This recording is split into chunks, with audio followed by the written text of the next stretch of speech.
children in the pastures where the water flows, sunshine turning shirtless backs to brown. Oh, my daddy's had to back to see all his kids go running wild. It's summertime and the water's coming down. Welcome to KZYX, Holly. Thank you. I have been to your studios for so many years over the years, and it's always seemed so amazing to me that a public radio has survived for so long and been of such a good service to a community. You know, it's just wonderful. I think radio is kind of magical. It really is. I think even with all the competition we have now with streaming and everything else, people still love local radio. The whole purpose is this great concert that you've got coming up. It's Saturday, May 11th at 7 p.m. at Space, who has been a generous underwriter of public radio in Mendocino County for quite a long time. And I noticed you have Jan Martinelli, who's an old friend of mine from back in San Francisco, nice. And Tammy Hall. And I wanted to get right into what is the show going to be like? What's the music like? New material? Just let me know what you got planned. Well, there's a couple parallel paths here. One is that I'm doing a show that it feels like coming home and coming to family every time I come back to Ukiah, because I spent the first 17 years of my life there, right? And in Potter Valley and in Ukiah. And that one of my sisters stayed and went away and did all kinds of interesting things and came back and started a school called SPACE, which is an acronym for School of the Performing Arts and Cultural Education, which I love. There was something about the way our parents, I think, in a very casual, not show-stoppy way, understood that the arts were a huge part of a child's education, that it was a way to invigorate the imagination, that it was a way to work out personal problems, it was a way to be joyful, it was a way to learn how to share. And my mom had a big costume box. She threw all her old clothes in there and dad's old stuff, so we'd, dress up. We didn't have a television, and so we'd entertain each other and our parents. And they just made sure that there were records and a record player and an old Wallenstock reel-to-reel tape recorder, and a mandolin, a ukulele, an accordion, a guitar, a piano, and they just understood that this was part of growing up. Part of growing up, and that when children are playing, this was really strong in Mom's philosophy. When children are playing, they are growing up. That's what they're doing.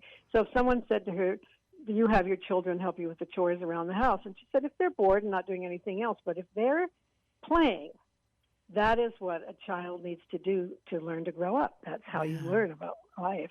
And I think my sisters and I all really respect that philosophy. And so that's one part, coming back to Ukiah, coming back to Potter Valley, coming back to the arts, and FACE being really their philosophy that all children should have access to the arts, no matter what their cultural background or their finances or their home life or anything, that this is something they wanted to provide and do so beautifully in that wonderful new theater. I know. The theater is so great. I remember when it was a church, and then all the construction, and the drama and the fundraising. And now it just seems Laurel is over her head busy. Their kids are back. They are. And it's so many of the kids who've graduated from there will come back and testify of how important it was, including my own stepdaughter, who would come and be with us in the summer when I lived there, and she would go to SPACE. It was very grounding for her. It was really an important part of her education. So these are a lot of memories that I have, and that's part of what I love when I come up and to come back home. And then the other thing is that I'm working with two spectacular musicians. Yes. Tammy Hall is probably the most sought-out pianist in the Bay Area, certainly the most sought-out accompanist for singers. She's an extraordinary accompanist. And she's also a very, like a teacher, but also a leader over at San Francisco Jazz.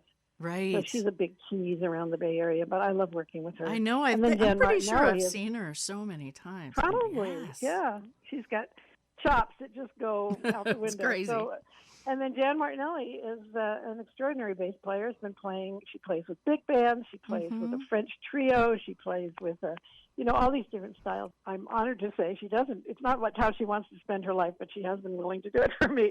Oh, and the sweetest and we've been working person. together for so long. Just so sweet and wonderful to work with. When you've got 50 years of work, are there songs you just feel like you have to play every time? Or, I mean, how do you come together with a set list for something like this? I'm very selfish. I sing what I want to sing. Okay, good.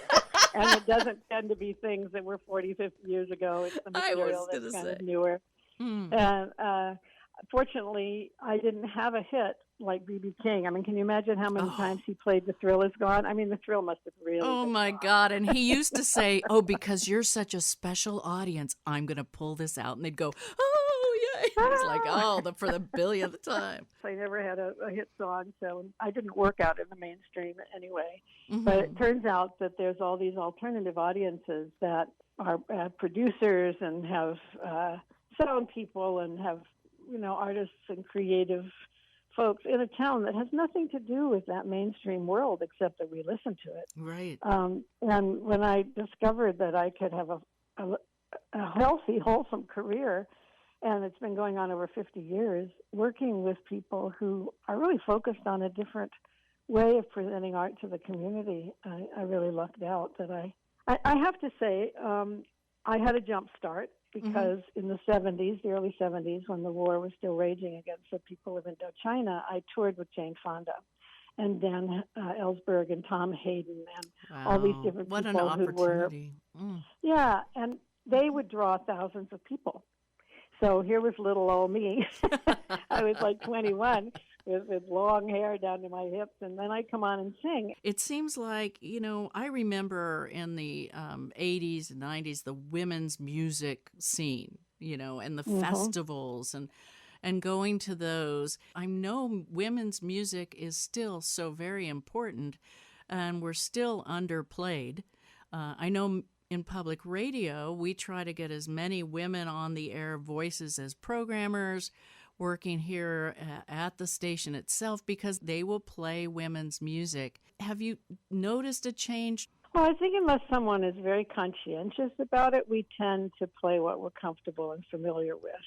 That's the people we hang out with. That's who we invite to dinner. And there are those people who say, well, I love these people I'm familiar with, but I would really like to be part of a bigger world. And I got that, and maybe did my siblings also, because the record collection that my parents brought in, they had these catalogs and they ordered these records. So we had Miriam Makeba and Harry Belafonte and Odetta and, Mexican bands and Edith Piaf from France and, all this music that we got to know that there was a world out there that didn't look like us. Right. And that was hugely important, I think, certainly for my development. Best songs are the simplest ones that just say what they mean. And somehow it reaches a different part of the brain when you hear it sung. I think so, yeah. I know some artists from Chile said to me when they heard a song I'd written called No More Genocide in My Name, and they said, how did you do that? And I said, what do you mean? How did you just say those words? We could not have said those words in our country. We would be thrown in jail or killed. How is it you got away with that? And it was a good question. I had to think about it a lot. But you're right. Just music can be very direct. Or in the case of the Chileans I met, they would write songs that were saying that very same thing, but they said it with symbols. That whole idea of the dove flies free. Yes. Okay, everybody down there knows what that means. And they're not saying political prisoners are breaking out and we're going to war to defend them. They're not being as blatant as that. Whereas because of where I came from and my privilege as a white middle-class woman, I could be very direct. Down there, they had to find other doors to go through. Well, it reminded me of early spirituals that would say, follow the North Star, go through here. And it was all symbolism for a route north. That wonderful song, follow the drinking gourd, follow the drinking and gourd, and they were actually following a star constellation that would help them keep on track as they went I know. north. Yeah, that's a good example. I'm so glad you brought that one up. I'm speaking to Holly Neer. She's going to be appearing with Tammy Hall and Jan Martinelli at Space Saturday, May 11th at 7 p.m. What I hear from audiences at our concerts is that, yes, it's our show, but there is a sense of community of like-minded people who are living on a planet that's spinning through space at an unimaginable rate of speed, and sometimes we just get lost. It's a healing kind of an event to come and look around and go, oh, these are the people I live with. These are the people. So it's kind of a wonderful event.